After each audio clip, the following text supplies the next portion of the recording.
Try natin itong mounting sa ilalim ng side yung under. Quick ride lang.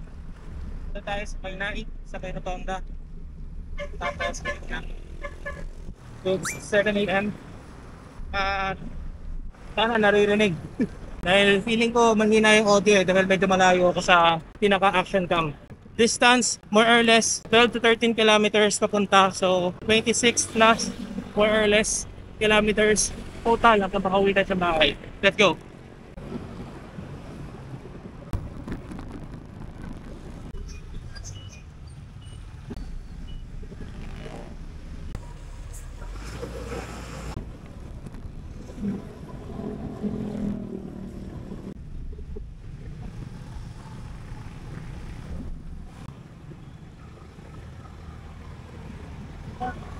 Dito na tayo sa Kapuko. Paglabas natin dito, tanta na. Tapos, like, after nitong ahon na to, medyo rolling na lang siya. Pero mostly flat. At lusong.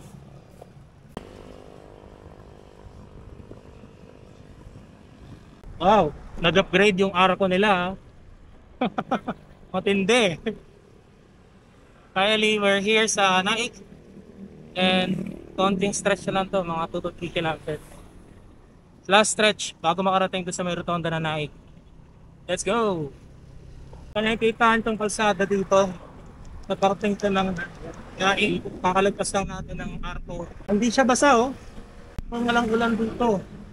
Pero mukhang natuyo na siya. So most likely umulan dito siguro kaninang madaling araw. Pero ngayon hindi. Ito po natin sa 13 at Tansa na basang-basa yung kalsada.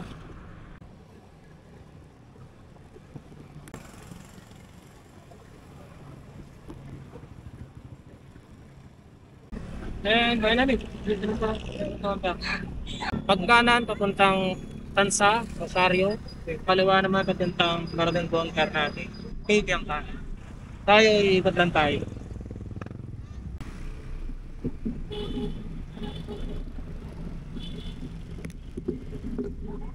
Ngayon, balik na tayo. Pauwi na tayo ngayon. 15 kilometers tayo. 30 kilometers dito total. Ano lang sabi ko lang dito sa mount na ginamit natin yan na camera. Maghirap siya gamitin.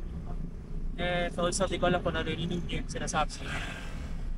Itlaan nyo ay siguro mga 3 tangkal ang layo ng camera sa bibig ko.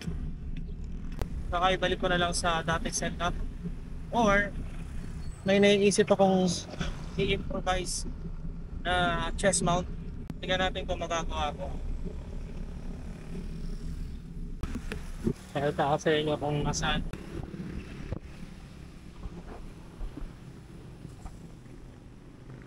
Ito dito nakalagay. Ayan, so yun lang. Gusto ko rin test kung okay ba nakapagod na tayo ng trials kung setup. Well, I think okay. Kaya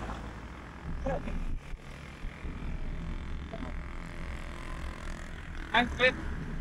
Thanks for watching. See you guys on our next night. See you.